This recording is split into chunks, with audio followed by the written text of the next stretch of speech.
while communicating with people around, and that just by improper usage of a few words, not focusing on how it is expressed properly, it causes a lot of conflict. It causes a lot of distance between people. And so, whenever I get an opportunity to talk to people, I usually try to present this topic, and I'm trying to do my small bit to bridge the gap between different problems that sometimes come in this world. So, this is Asha Bhosle, and she's saying she was traveling from a place called Bagdogra to Kolkata. She's saying that there is such nice company, but nobody is willing to talk.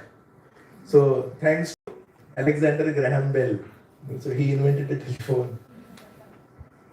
So, many of us, we feel just by sitting together, we are connected to each other. But it's not so easy actually. Staying close to each other, sitting close to each other, and actually feeling closeness to each other is very different. So today, communication is a misunderstood word. There is something called as information, there is something called as communication. Information is just one way dispersal of some facts and figures. So if I'm just speaking, does not mean that I have communicated. Because in cell phones, in television, in radio, there is called as transmission. And there is something else called as reception. So transmission is happening, but is reception happening?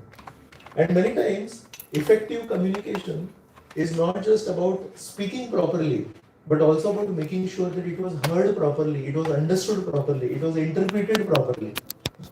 So today we have more eagerness to speak, but less to hear. Almost every small boy wants to be a YouTuber.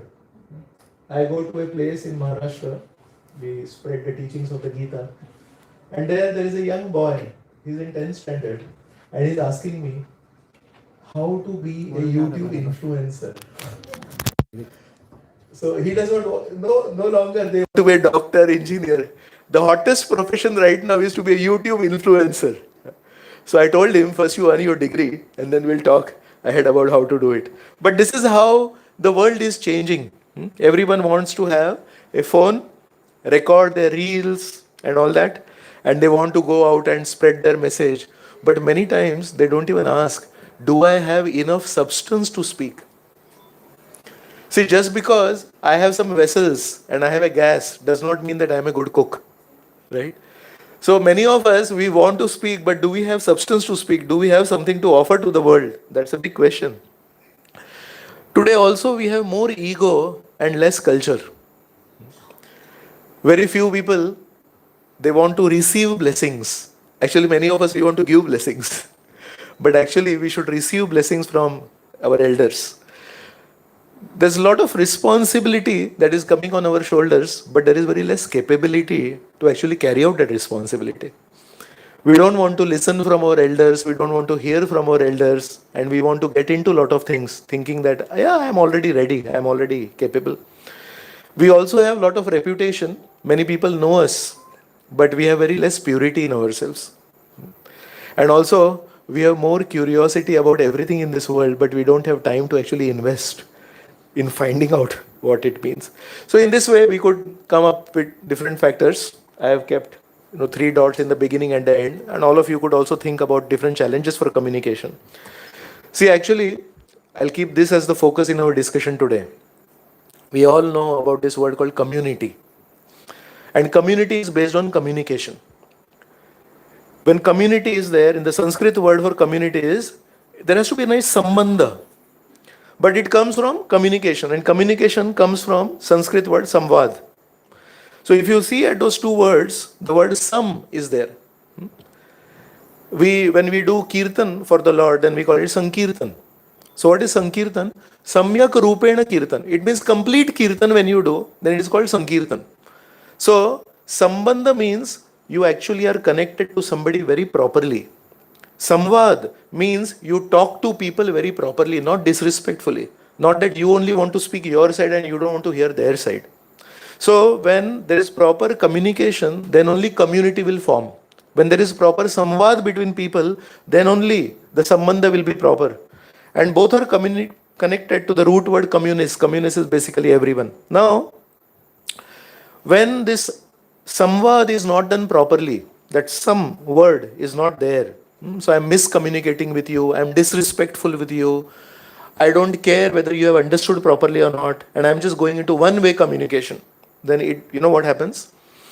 Then the sum is taken away, then it only becomes vad. What is vad? Arguments. And when there is vad, then in the sambandha also that sum goes away. And then what happens is bandha or bandhan. So when people are connected to each other, is there not some bandhan? Yes. But that bandhan, we never take it as a burden. Bandhan has a good side also, that we are connected to each other. But it is based on samvad. If samvad becomes vad, if communication, talking, conversations become only based on arguments, I am superior to you, I am more better than you, I am more intelligent than you, then that community will no longer remain a community, then that community will become only a bandhan. In Hindi you will say, oh, मैं फंस गया कहाँ पे, I got caught up somewhere. So very important to have proper communication. Today there is an illusion of communication. So what happens in one single day on the internet is there on the screen. Zoom, there are around 15 million hours of meetings happening every single day. Facebook has 2.5 billion posts every day. Google has 8.5 billion searches every day. On X or Twitter, there are 500 million tweets. There's so much information being exchanged. But how much of that is really helping humankind today? Just by sending tweets to each other, just by sending WhatsApp messages to each other, has it contributed to the quality of human life? So around 50, 60 years back, there was a Cold War between America and Russia, and the whole world was unknowingly pulled into it. So that time there was a term, I don't know if you remember it, but there were the weapons of mass destruction. Heard this word? The nuclear bombs were invented by America and Russia during that time, and they said, we have the weapons of mass destruction. Today those weapons are no longer weapons of mass destruction. Today we have invented weapons of mass distraction. So all the kids, all the youngsters, they are on their phones. When I'm traveling, I look around and I see early in the morning, 5 o'clock, youngsters are going to their colleges, they have headphones here and their phone is there and they are there on the screen, right? They have nothing to do with the rest of the world. Nobody cares about what is happening next to them. They are so engrossed in their world. It has actually made us, callous. It has actually made us irresponsible. It has actually made us insensitive to people around us. And that's why I call it the weapons of mass distraction. And the weapons of mass destruction were only placed in some place. They were never used. The whole world was never conquered by those weapons. But these weapons of mass destruction have already conquered the whole world. So we have to be careful. So this is one family somewhere in the West. Can you see the small cage there? So in some restaurants in the West now, they have come up with this concept that as soon as the family reaches there, they have to deposit their phones there in that cage. And then you look at the look on the face of these daughters. What is the use of a family get-together without cell phones? But actually, family get-together is about talking with each other, connecting with each other. My Guru Maharaj, he speaks a very nice saying. He says, a family that prays together stays together. A family that dances together advances together. A family that dines together shines together. So our culture was all about, coming together, spending some time at least when we have our meals. Today, I saw one cartoon. The mother in the same room is sending a WhatsApp message to the son saying, dinner is ready, please come. If she calls out, he won't listen. He's there on WhatsApp. So you have to go to WhatsApp to call out to your son who's in the next room.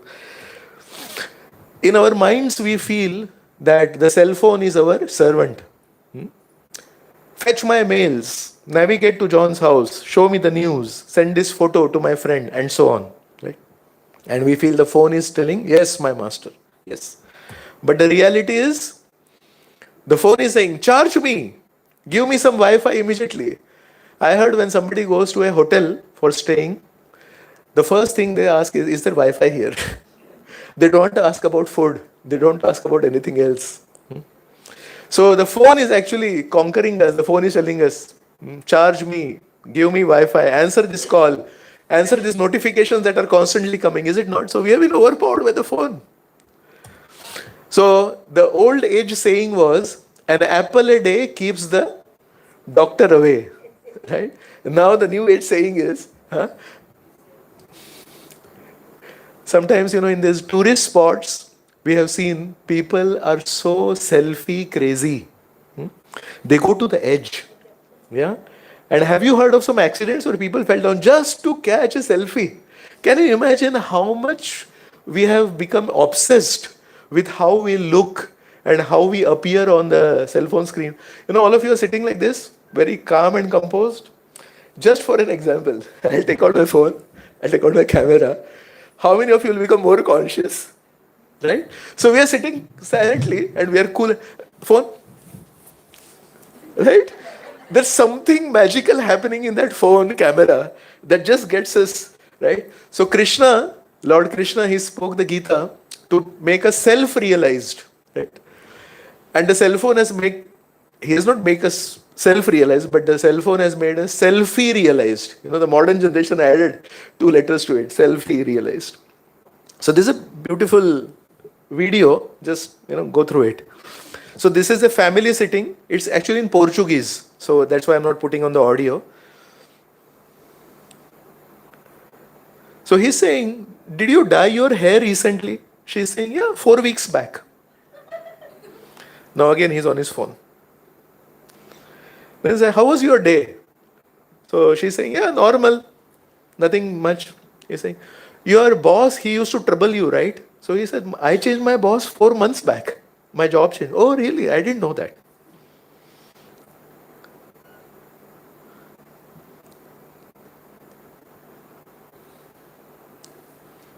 He's again on his phone, trying to switch it on. But the battery is not working. Okay, what about your friend? So she's saying she died. So when did she die? I say, yeah, long back.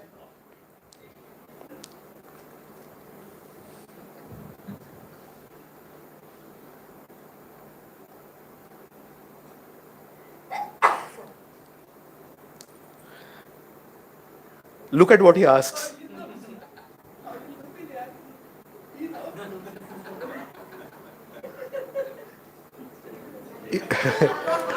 Yeah. Last time our battery died, we got a kid. Actually, another preacher like me, he went to one program and there it was hosted by a very, very popular chartered accountant in Bombay. Very famous. And he's very much in demand. So after the program, they were sitting together and this small child came. And she brought a report card and she said, Papa, just see, I stood first. And his father became very happy. And his father told to somebody like me who was sitting there, she's a very bright child. She stands first in every class. Very good for standing first in 3rd standard beta. And she said, Papa, I'm in 4th standard. So she said, yeah, okay. But somebody like me who was there, he said, you know what it means? It means that father was so busy that father was saying, I don't have time to eat my meal. So he has sandwiches when he's traveling. From one client to another client, he travels by car and he does not have time to eat. What does that mean when you don't know which standard your daughter is in? What does that mean? It means you're too obsessed with taking calls and you're connecting with the whole world, but you're not connecting with your wife. You're not connecting with your children. Many times when I'm traveling, I also see young couples. And these young couples, they're talking, they're walking next to each other. So the boy is on a phone and the girl is sitting next, right? And the boy is talking like this. Yes. And the girl is also sitting next and she has a phone this side. And yeah, this is. So both of them are together. But they would prefer to talk to somebody on the next other side of the globe rather than to talk to each other. So this is something very, very... So this is an example of discommunication. Actually, there is no word called discommunication. I invented that word. Connect, disconnect. So disconnect means no connection at all, right? So I'm using this as an example of discommunication. This husband and wife, there is no connection, there is no communication between them. So the single biggest problem in communication is the illusion that it has already taken place. We assume that yes, अरे बात तो हो गई ना. So if he is my friend, Dr. Mayank is come. So if I tell him, we are supposed to meet at Sion, right, for this Gokul program, he said, कब बोले आप? अरे उस दिन तो बोला ना आपको. So he said, I don't remember. So I am assuming I told him, but actually I should have checked with him. Do you know the address properly? Do you know what time the program is starting, right? So sometimes, in formal communication in our office, we will talk properly with our boss. But when it comes to our near and dear ones, we take them for granted.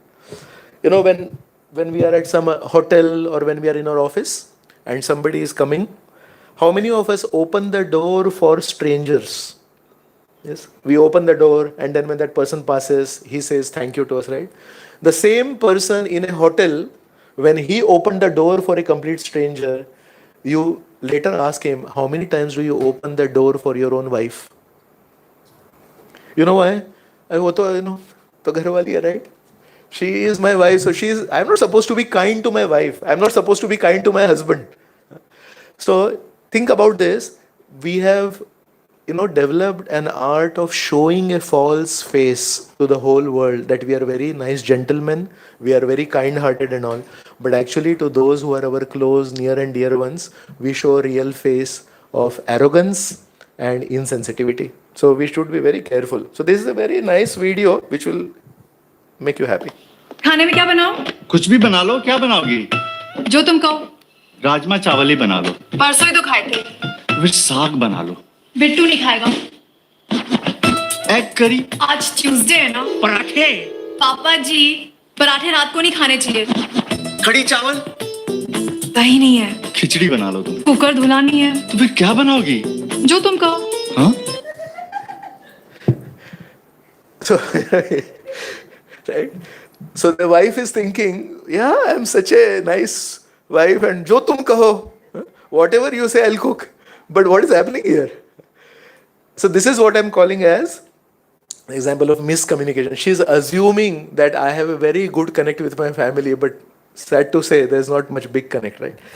And sometimes in our conversations, this is exactly what happens. That these two rails are coming together, but there is a disconnect. They are not matching. So I am saying something and you are understanding something, but we need to check regularly. Are we connecting? I am on my side of transmitting and you are on your side of reception, but is the transmission equal to reception? How many times will the transmission be very, very equal to reception? Very rarely. In this world, I have a slide for that. See, sometimes it's possible that enemies will come together. The dog and the cat are actually enemies, and sometimes they can come together. But I can tell you, sometimes those who were in love with each other sometimes become enemies. And the girl is saying, you don't respect me, you are selfish, your problem, what about me, not my fault. And he's saying, you never listen to me, I am right, stop being so selfish. One couple, they got married and then he was looking very dejected. So his friend asked him, Arey, why are you looking so dejected? So he said, before marriage, she would speak and I would listen. Immediately after marriage, I started speaking and she started to listen. Now 3 months after marriage, both of us talk and the neighbors listen. So, after some time, all the disagreements, they start. So we need to be careful, basically. This is not to make you dejected. This help you understand there is a very dire need to communicate properly with each other. So there is an actual advertisement in the newspaper.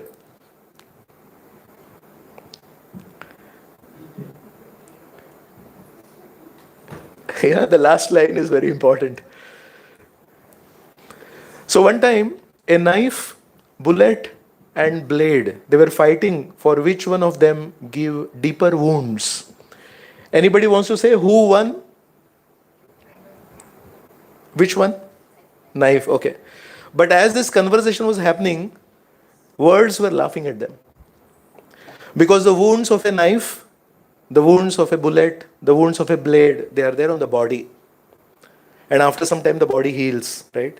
How many of you still remember some insulting words that were spoken to you 16 years, 25 years back, 30 years back? So many stories, we know of so many stories where one wrong word was used while talking to somebody, and it created such a severe impact on somebody's heart that they could not forget it for lifetimes. Anybody knows this Romeo and Juliet? Actually, this Romeo and Juliet is a love story, but you know how it starts? They belong to families, and these two families have a disagreement with each other, and they are always trying to kill each other. That's the whole background of that story. So just because somebody insulted me one day, somebody did not look at me properly one day, somebody did not welcome me properly one day, I carry those wounds in my heart for a long, long time. So we have to be very, very careful with our words. Why? Arrows thrown, usually people cannot retract them. But there are some famous people like Arjun, Ashwatthama. They can shoot and they can bring back their arrows. But words, they are more dangerous than missiles, because if thrown, nobody understands what the target was except the target. So if I want to insult somebody sitting here and I speak something, I'll speak in such a way that none of you will understand that I'm trying to insult that person. And only that person will understand he spoke this to insult me. So, when I throw a knife, actually the rest of the world knows where I threw that knife. But words can be really very insulting. So we have to be really very careful in our communication skills. So what we covered so far is discommunication, which was that battery example, and miscommunication is खाने में क्या बनाओगे जो तुम कहो. Now we'll talk about the models of communication. So one is a transmission model.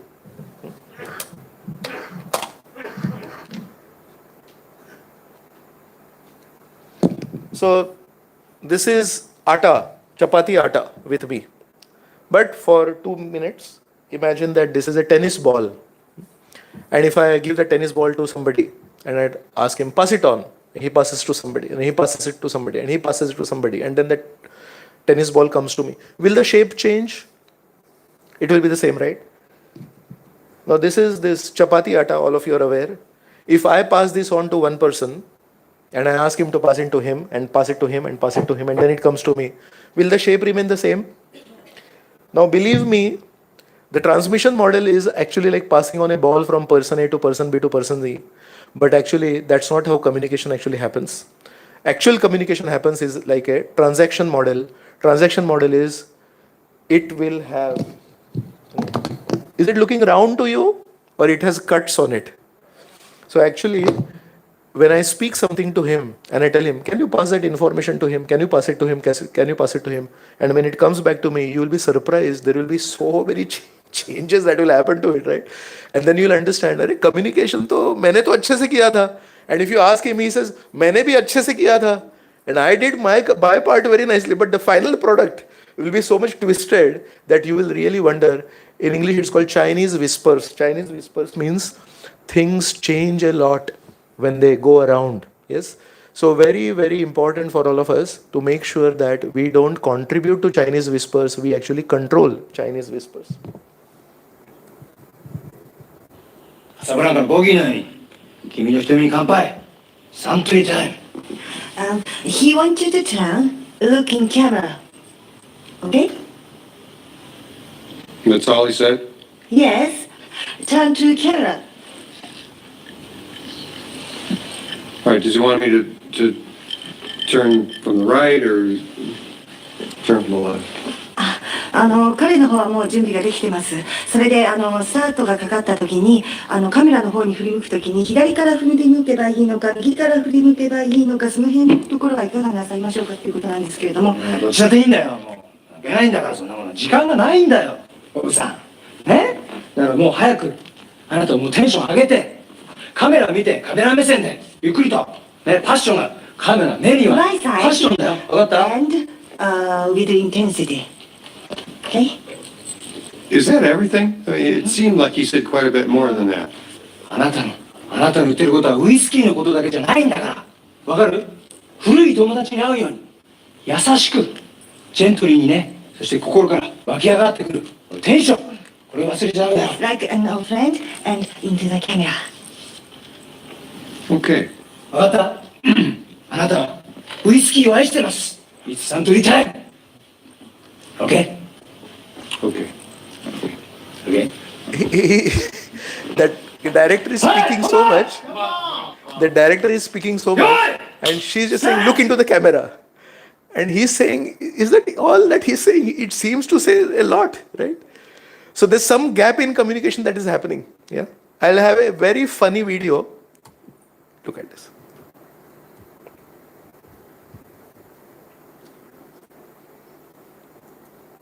Sorry.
So what happened? This is just 20 people, and it was completely changed. Can you imagine how our ancestors have passed on the knowledge of the Gita, the Bhagavatam, the Ramayana, millions of years, and there has been no change?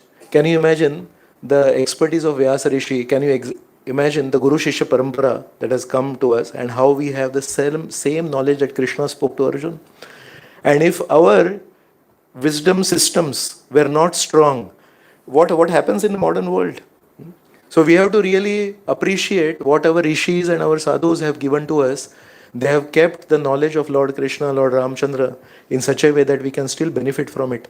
Otherwise, it would have been very easy for us to not have access to it. So this is called a perception pyramid. The lowest, the broadest is actually what we think inside. And we assume that what I am thinking inside, I am speaking, but it is narrower. And then actually what we do is still narrower. And then how we are perceived by others is still narrower. So you can see how that pyramid is going like this. And what is making the broad base narrow at the top? On the both sides you can see influences. So there are many factors which are influencing us. It could be our upbringing, it could be the other person's upbringing. What is important in my life may not be important in another person's life. And all those influences are basically narrowing down and tapering what I want to speak, what we want to communicate, and what is being actually received or perceived by others. So this is very, very important. When somebody gives a speech, according to statistics, this is a global statistic, this is not an Indian, American, African statistic. Actually, people remember only 7% of the words that were spoken. Think about it. And 38% is actually communicated by the voice of the person, the tone of the person. Think about it. I'll speak one line in a very simple way. We are here to discuss about communication challenges in modern day world. Another way to speak is, we are here to discuss communication challenges in the modern world. And another way is, so my friends, we are here to discuss communication challenges in the modern world today.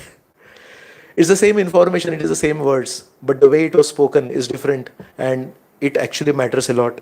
So 55% of what people take back home is the body language of the speaker. There is so much focus by speakers all over the world.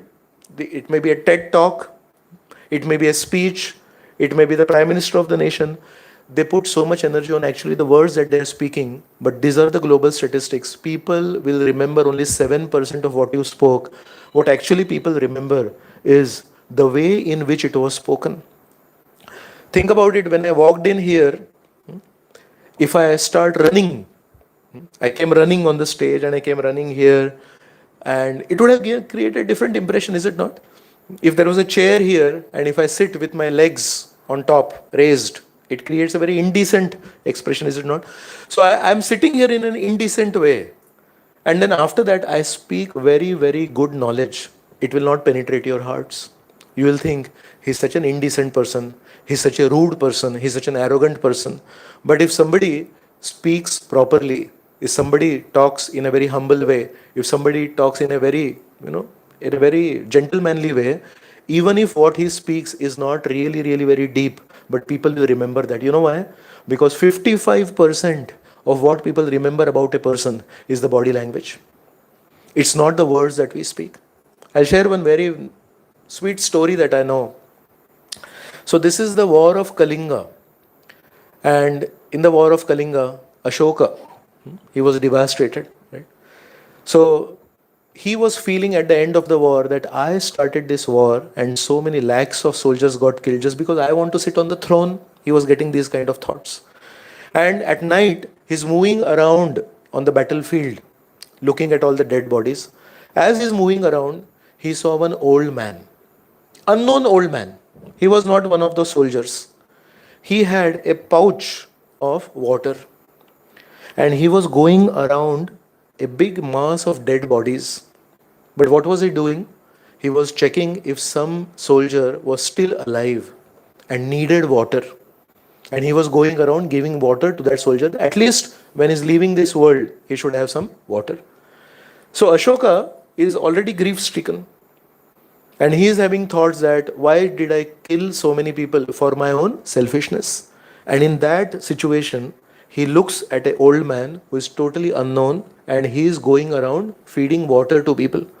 So he went to that person and he said, who are you? He said, I am nobody, but I am a Buddhist. By religion, he was a Buddhist. And he said, I have been taught that we should be kind towards people. So I am here to give water to people.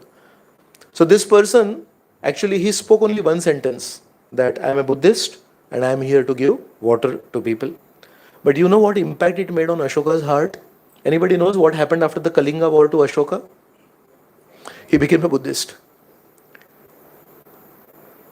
The impact on one of the biggest kings of India was not by a war, was not by a speech. It was by that one act of genuine kindness that that person was doing.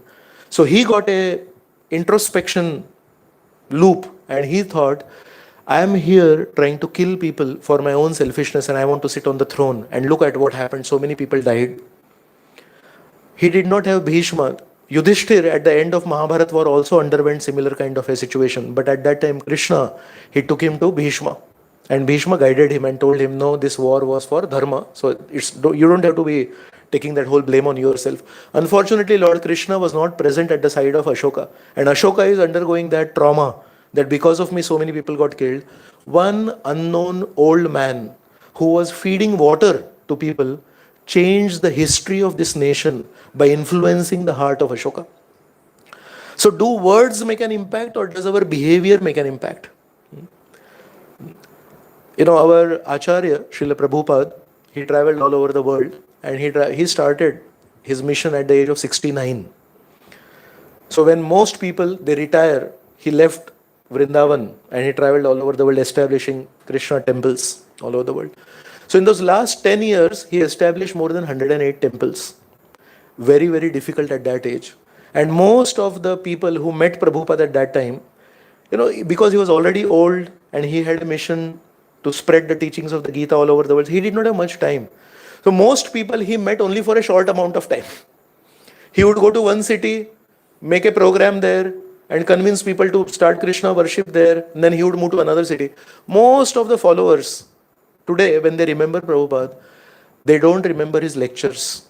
They don't remember anything what he spoke, but they remember even now. I was a young boy at that time, and Srila Prabhupada came to the temple, and he was looking very kind-hearted, and he smiled at me, and he told me, you should worship Lord Krishna. And I was a Christian, and I am a American, I am a European, but just because Prabhupada was so kind-hearted and how Prabhupada spoke with so much compassion, these young boys and young girls who came from a different culture, they became Krishna worshippers. And if you ask them, what they remember is more of personal interactions with Prabhupada, more of how Prabhupada looked at them, how Prabhupada smiled at them, how Prabhupada always encouraged them. They did some little service. In Christmas, most of the Americans are out. But Christmas is also the coldest time of the year. It snows in America and Europe at that time. December end, is it not? That time Prabhupada said is Gita Jayanti. And on the occasion of Gita Jayanti, we should distribute Bhagavad Gita to the whole world. So all these American boys and girls, when this Christmas time, when everyone is on the streets, they are distributing Bhagavad Gita. When it is snowing. And actually most Americans prefer to stay at their homes when it is snowing. But these young boys, just because Prabhupada requested them, it is Gita Jayanti, Mokshada Ekadashi, Vaikuntha Ekadashi. And that is the day when Gita was spoken. So you should go out and distribute books. They risk their lives in extreme cold, in snow, to distribute books for Prabhupada. Why? Because Prabhupada touched their hearts. So great communicators don't focus so much on what they speak. Actually, great communicators focus more on their personal interactions and how they talk and how they behave and how they interact with the world. And that impression stays in the disciples of Srila Prabhupada for, now it has been staying for at least 60 years now. 60 years, just one smile, and they have dedicated their life. I saw the names of His Holiness Vishwa Prasanna Tirtha Swami Maharaj there below written, right? Pejawar Swami. How kind-hearted Pejawar Swami. I have seen Pejawar Swami in Udupi. How he walked, how he smiled, how he interacted with so much humility. He's a great saintly person, but he will never behave in an arrogant way. He will never behave that I am very great and you are very ordinary. He'll always have his hands folded. So many times I have attended his pravachans in Udupi. But how humble he is. And that's why so many people are attracted to Pejawar Swami, so many people are attracted to Vishwa Prasanna Tirtha Swamiji Maharaj. Why? They may not remember the words. Sometimes our memory is not so great, right? But you'll never ever forget an act of kindness that somebody has done to you. You're caught up in a situation and somebody was kind-hearted to you. You'll remember that for the rest of your life. So communication, we feel, is only about words. No, it is only 7%. Actually, more of it is on how we behave with each other and so on. So we covered discommunication, we covered miscommunication, and we also covered the two models of communication. The transmission model, but it does not work like that. It is actually transaction model. You know that do we saw. Now I'll give you some tips for improvement, because we are not here just to discuss the problems or the challenges, but we are here to discuss the solutions also. First, Attention to details is a sign of love. One day, my Guru Maharaj, His Holiness Radhanath Maharaj, he went to one Grihastha for some program. And, this lady, she had made a meal, but she also made salad. So cucumber, carrot, tomato, simple things. But the way she cut it in a very beautiful way, and the way she arranged on a tray, my Guru Maharaj said, just by understanding how much energy and how much attention you have made to cut the carrots properly, the round shape should be there, the cucumber was cut in a certain way, and it was arranged in a very attractive way. He said, by the way you put so much attention in arranging the carrots and the cucumbers on the plate, you are showing to me how much love you have for me. So today, the modern generation feels love is shown only by big, big words. I love you and I can do this for you. And sometimes in songs they will say, I can get the stars for you if you want. Actual love is expressed not by speaking big, big things. Actual love is expressed when you put your energy in doing something for your loved one. How much attention you are paying to talking to somebody whom you feel you love. One of Prabhupada's disciples, his name is Shrutakirti Prabhu. He was a young boy at that time, and Prabhupada's age was something like 72, 73. He would spend 3 days in one city, and then he would travel across a time zone. So from America to Japan is a very different time zone. So Prabhupada was traveling at the age of 70, 72. And his disciple, his age was something like 30, 32, but he would get exhausted by that time zone. Anybody traveled across countries, jet lag is there. So this young boy was getting put off by that jet lag, and Prabhupada was traveling. And everywhere they would go to an airport, there would be devotees welcoming Prabhupada. And they would jump and they would do kirtan at the airport. So Shrutakirti Prabhu one day, he told Prabhupada, Prabhupada, all these young boys and girls, they love you a lot. Because whenever you come, they are so energetic and they are welcoming you. And I don't feel like jumping, I don't feel like dancing, and I don't feel like welcoming you in kirtan. So I don't think I love you. So Prabhupada just said, He just kept quiet. 3 days later, the Shrutakirti Prabhu was massaging him. So Swamiji told him, Shrutakirti, do you like to cook for me? Because this person said, so cooking he was doing. He said, yes. Do you like to wash clothes for me? He said, yes. Do you like to serve me? He said, yes. That means you love me. So Shrutakirti Prabhu, 3 days, he was wondering in his own mind, I told my spiritual master, I told my Guru Maharaj, I don't think I love you. And he didn't say anything. Guru Maharaj said, He didn't answer. He didn't say, no, you love me. And 3 days later, Prabhupada asked him, do you like to cook for me? Do you like to serve me? Do you like to wash my clothes? And then he said, yes, that means you love me. So what definition of love did Srila Prabhupada give to his disciple? Love is not just about speaking I love you. Love is expressed when you want to serve somebody. So a disciple's love for his guru is not just expressed by making big, big speeches. It is in a lifetime of dedication. So when the disciple will give his life for serving his guru, that is a symbol of love, not by writing a long letter. So all of us have to understand that communication will happen when you give details, when you give attention to caring for that person. So we'll watch the next video.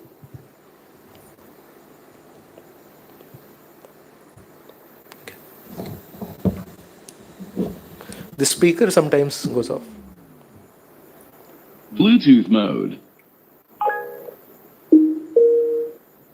हैगा? जाने कहाँ से आई है हमें ये दूरियां, कौन किसने कब लाई है ये दूरियां, हाथ भर का फासला क्यों रहे ये भला, मिट सकती है ये दूरियां, मिट सकती है ये दूरियां, मिट सकती है ये दूरियां.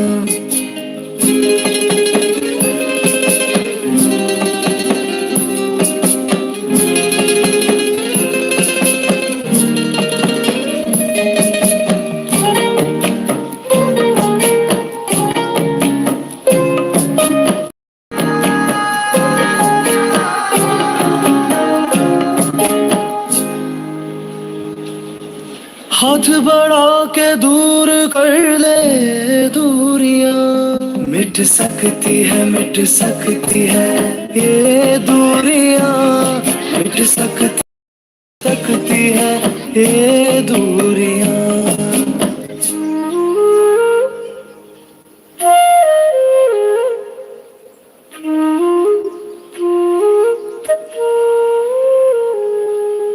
हाथ बढ़ा के दूर कर दे दूरियां, मिट सकती है So actually, lot of things are expressed by our actions.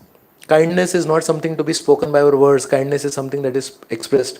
So you may be a nobody, but this other friend is protecting his friend just by a large banana leaf. You don't need an umbrella to care for somebody. You just need a banana leaf.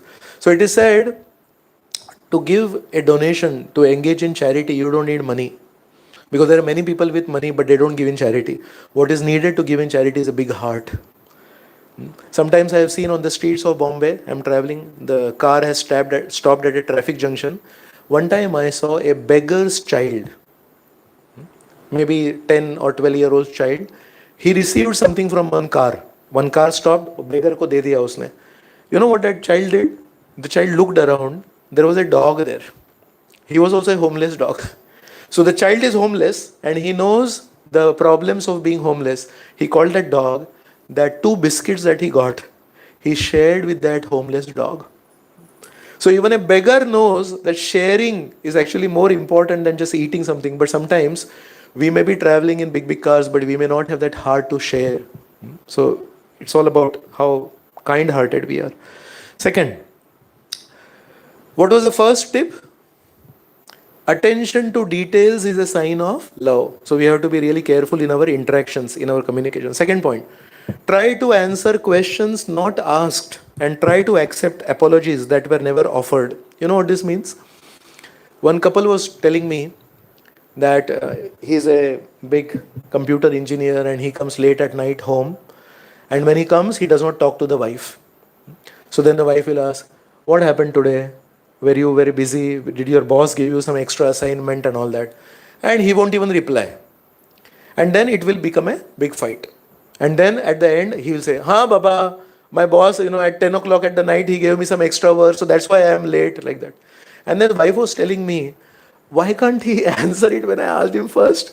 So I asked this boy that when you enter the home and it's already 12 o'clock at night and your wife is concerned about you, if you proactively say, I got late today because my boss gave me assignments at the last moment, do you have to speak some extra words? There is no question asked. The wife opened the door and the husband is saying, I got late today because the boss kept me late. This is a reply to a question that will be asked later. Why are you late today? Then he will say, I got late because my boss kept me. If the answer is given before the question is asked, can you all tell me what will be the difference in the relationship? When a question is asked and the answer is given, there is a certain effect. And when the question is not asked and before the question is asked, the answer came, what will be the effect?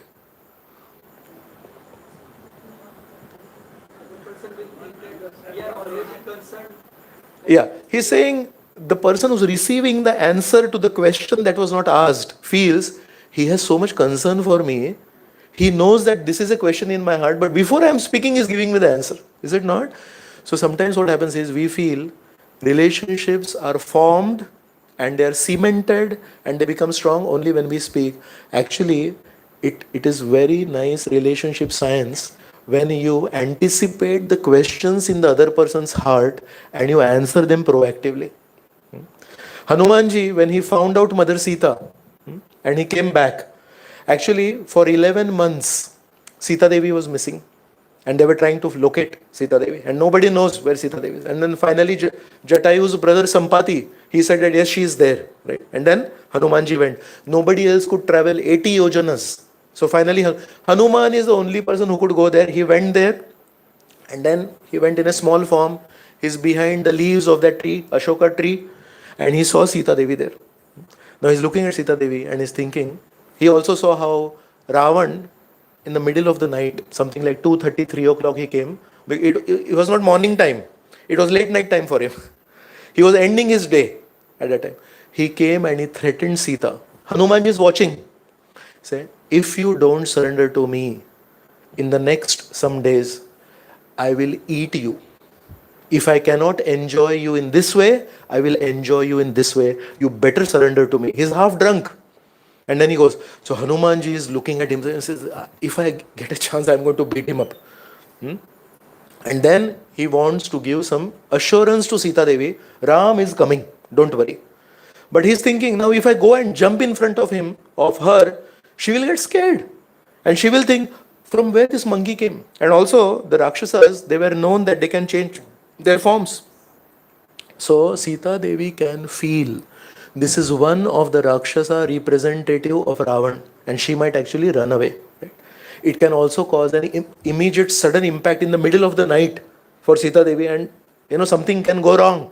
So Hanumanji is thinking what to do. Then she said, I can jump and tell her that Ram has come, don't worry, Ram will take care of everything. Now he is thinking, if I speak that in Sanskrit language, there's a danger. Because Ravan was expert in Sanskrit. So again, that also can be missing. So if he goes, there is a problem. If he speaks in Sanskrit language, that is a problem. So what to do? The question has not been asked, but he is thinking about the best answer. You know what he did? Vrindavan, that language is called Braj Bhasha. That area is called Braj. Similarly, Ayodhya is called Awadh. So there is a special language that is spoken there. It's called Awadh Bhasha. So one thing that an enemy will never ever do. You know what? Ravan at one point of time, he brought the cut head, false head of Ram and Lakshman in front of Sita and said, see, Ram and Lakshman are dead. These are the heads. Now you marry. She said, you cannot kill Ram and Lakshman. But one thing Ravan will never do. You know what? Glorify Ram. Right? So he fixed. Glorification karna hai Ram ka. But in what language? Not in Sanskrit, because again that also can be misinterpreted. Ki Ravan bhes badal ke aaya hai. He has changed his form and come. So he's thinking all this, and he came up with two solutions. I'll glorify Ram. I'll speak the entire story of Ram from Dashrath Maharaj. He started speaking the story, but he spoke in Awadh Bhasha. And is speaking from behind the leaves of the Ashoka tree. And Sita Devi is hearing all that. I said, who has come? Who has come? And it cannot be Ravan. Because Ravan will do everything and he cannot glorify Ram. And it is in Awadh Bhasha. Means it is some local person of Ayodhya. It cannot be Ravan. And then she got pacified and she got really excited that somebody has come. And they said, who is it? Who is it? And then Hanumanji jumped in front of Sita Devi. So he answered the questions which the questions were not asked. And there's a beautiful Hindi song. Have you heard that song? What he speaks in front of Sita Devi? Janani mein Ram Doota Hanuman. Such a sweet song. So he's saying, oh mother, actually I'm your son. I'm not somebody come here to trouble you. So this Hanumanji, he did something which was not doable by anybody else. And now he wants to report back to Lord Ram. So again he jumps back. And now everyone is waiting. There's only one hope. Hanumanji. And now he's jumping. So now he wants to tell Ram, I found Sita. Right? If you check the Valmiki Ramayana, you know how it is spoken? Anybody knows how it is spoken? In these 3 words, I found Sita. What is the most important word? Think about it. Found. It's not Sita. Because if he says Sita, then again the doubt is there, found or not found. The most important, 3 words are very important. I found Sita, but the most important is found. So you know how he speaks in Valmiki Ramayana, he says, found Sita by me. So first, Ram is listening. And all the Vanaras, they are all waiting. And Hanumanji comes in front and he says, found? Done. Who? Sita. By whom? By me. So I am the last person. So if you look at Hanumanji, he's such an excellent communicator because he knows every moment is precious. If I say Sita, again the heartbeat will go, found or not found. Right? Anything can go wrong in Ravan, Lanka. Ravan is crazy. So these are just some small examples from the Shastra, how somebody is so sensitive in communication. In our temple, there is one Pushpa Abhishek. We shower flowers Abhishek. There's a Tulsi Abhishek, is there some flower Abhishek. So it's a big program in our temple. And we have some chairs reserved for some senior devotees. We call them counselors. So one time, one lady who was not a counselor is sitting in that chair. It was actually reserved for some special people. And then we have some volunteers there who take care of the crowd arrangements. So they went to her and said, "You're not supposed to sit here. This chair is not meant for you." It was empty. The seniors were yet to come. So she said, "Okay." She kept sitting. Another volunteer came and said, "Mataji, this chair is reserved for some senior people. You should not sit here." She said, "Okay." But she continued sitting. 3 times it happened. So then, they reported to their authority that, she's not moving and she's not supposed to sit there and she's occupying the chair and some senior devotee will not be able to sit there. So he went and spoke something in the ears.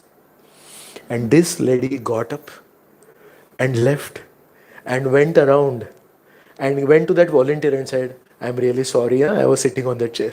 So this volunteer got really alarmed and said, "What did you speak? I spoke 3 times, you're not supposed to sit on that chair." And this lady said, "Okay." And she continued sitting. "And what did you speak?" That she got up and she apologized to me. You know what that authority went and spoke? The authority went and instead of complaining, "You're not supposed to sit here. Chalo, niklo." He didn't speak like that. Folded and said, "You're sitting here for some time. Very good. Till the chairs are empty, till they come, you sit here and take nice darshan of Radha Krishna." Actually, he spoke with a kind heart. See, the chairs were empty. But the first person was using rules. He was saying, "These chairs are not meant for you. Chalo, niklo." And the second person will kind of say, "Sit here. Take good darshan of Radha Krishna. Don't problem. But when devotees come, that time you move." So what is the difference?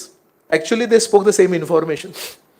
But the way it was spoken, it touched that lady's heart and she went around and she went to that same person 3 times. She said, "Sorry, मैं बैठी थी."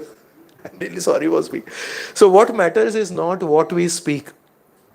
What matters is actually how we speak it. Yes. So very important.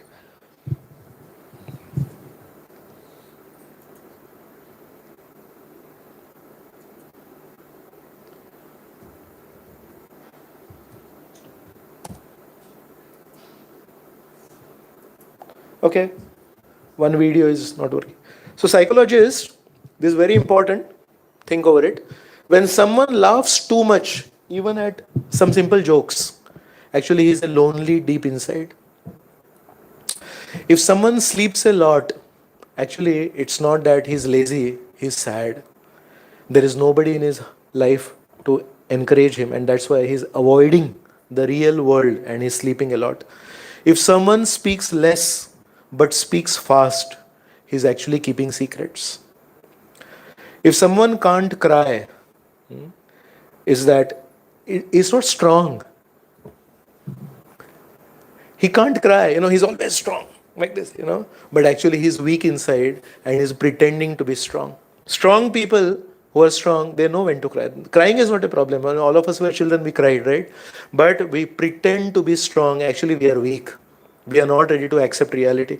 When someone eats in an abnormal manner, he is tense. You see somebody eating fast, actually you should understand there is some problem going on in his life. If someone cries for little things, he's innocent and he's soft-hearted. And if someone becomes angry over petty issues, it means he's in need of love.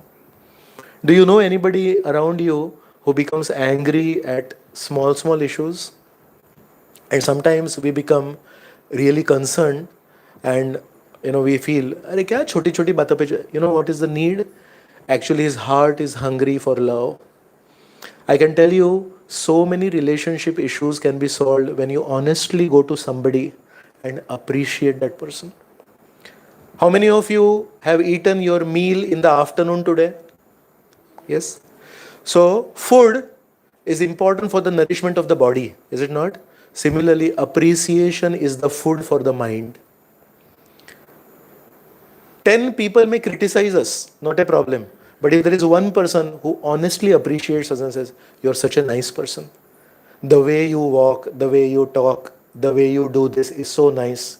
That one person's appreciation is enough food for us to go against so many challenges in life.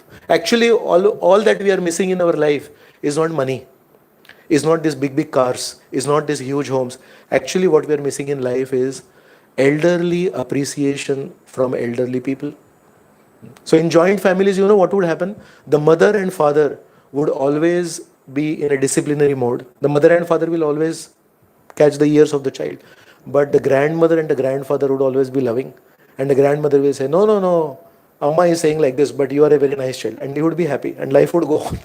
Now grandmother and grandfather are not staying with us many times, and that appreciation is not there. And then kids become so tantrum, thoda kuch bolenge to itna chillate. You know why?